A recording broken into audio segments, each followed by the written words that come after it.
Hello traders, different time ಫ್ರೇಮಲ್ಲಿ ಚಾರ್ಟ್ನ read ಮಾಡೋದ್ರಿಂದ ಉಪಯೋಗ ಏನು ಅನ್ನೋದನ್ನ ಈ ವಿಡಿಯೋದಲ್ಲಿ ತಿಳ್ಕೊಳ್ಳೋಣ. ಈಗ ನಾನು 3 ಮಿನಿಟ್ಸ್ ಟೈಮ್ ಫ್ರೇಮಲ್ಲಿ ಇದ್ದೀನಿ. 3 ಮಿನಿಟ್ಸ್ ಟೈಮ್ ಫ್ರೇಮಲ್ಲಿ ಚಾರ್ಟ್ ಫಾಲ್ ಆಗ್ತಾ ಇದೆ. ಇದು XAU USD ಇದು. ಸೊ ಒಂದು ಬಿಗ್ ಫಾಲ್ ಆದಮೇಲೆ ನೀವಿಲ್ಲಿ ಅಬ್ಸರ್ವ್ ಮಾಡಬಹುದು 4385 ಈ ರೇಂಜಲ್ಲಿ ಒಂದು ಇನ್ಸೈಡ್ ಕ್ಯಾಂಡಲ್ ಆಗುತ್ತೆ. ನಾವು ಮಾರ್ಕೆಟ್ ಫಾಲ್ ಆಗುವಾಗ ಟ್ರೆಂಡ್ ರಿವರ್ಸಲ್ನ ನೋಡ್ತೀವಿ. So one of the trend reversal indication ಇದು. ಇನ್ಸೈಡ್ ಕ್ಯಾಂಡಲ್ ಆದಮೇಲೆ ಇದು ಬ್ರೇಕ್ಔಟ್ ಆದಮೇಲೆ ನಾವು ಎಂಟ್ರಿ ಆಗಬಹುದು. 4385ಗೆ ಸ್ಟಾಪ್ ಲಾಸ್ ಈ ಕ್ಯಾಂಡಲ್ನ ಕೆಳಗಡೆ ಆ್ಯಂಡ್ ಟಾರ್ಗೆಟ್ ನಾವು ಪ್ರೀವಿಯಸ್ ಸ್ವಿಂಗ್ ತನ ಮಾಡಬಹುದು. ಇದು 3 ಮಿನಿಟ್ಸ್ ಟೈಮ್ ಫ್ರೇಮಲ್ಲಿ ಕೊಟ್ಟಿರುವಂತಹ ಟ್ರೇಡ್. ಈಗ ಈ ಟ್ರೇಡ್ ಫೇಲ್ ಆಗಿದೆ. ನಾನು ಇದನ್ನು 5 ಮಿನಿಟ್ಸಿಗೆ ಸ್ವಿಚ್ ಮಾಡ್ತೀನಿ ಈಗ. ಸೊ ಈಗ ಚಾರ್ಟ್ 5 ಮಿನಿಟ್ಸಲ್ಲಿದೆ. ಸೊ ಅದೇ ಪಾಯಿಂಟಲ್ಲಿ ಇಲ್ಲಿ ನನಗೆ ಬ್ರೇಕ್ಔಟ್ ಬಂದಿಲ್ಲ ಅಲ್ವಾ?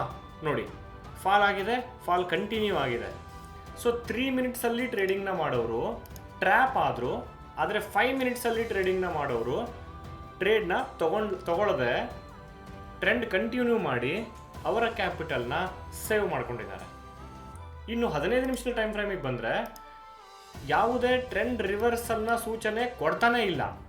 ಕ್ಲಿಯರ್ ಡೌನ್ ಟ್ರೆಂಡಲ್ಲೇ ಕಂಟಿನ್ಯೂ ಆಗ್ತಾ ಇದೆ ಅಲ್ವಾ? ಸೊ ಈ ಥರ ನಾವು ಡಿಫ್ರೆಂಟ್ ಟೈಮ್ ಫ್ರೇಮ್ಗೆ ಸ್ವಿಚ್ ಮಾಡೋದ್ರಿಂದ ಕ್ಯಾಂಡಲ್ ಸ್ಟಿಕ್ಸ್ಗಳು ಡಿಫ್ರೆಂಟ್ ಸ್ಟೋರಿಗಳನ್ನು ಹೇಳುತ್ತೆ.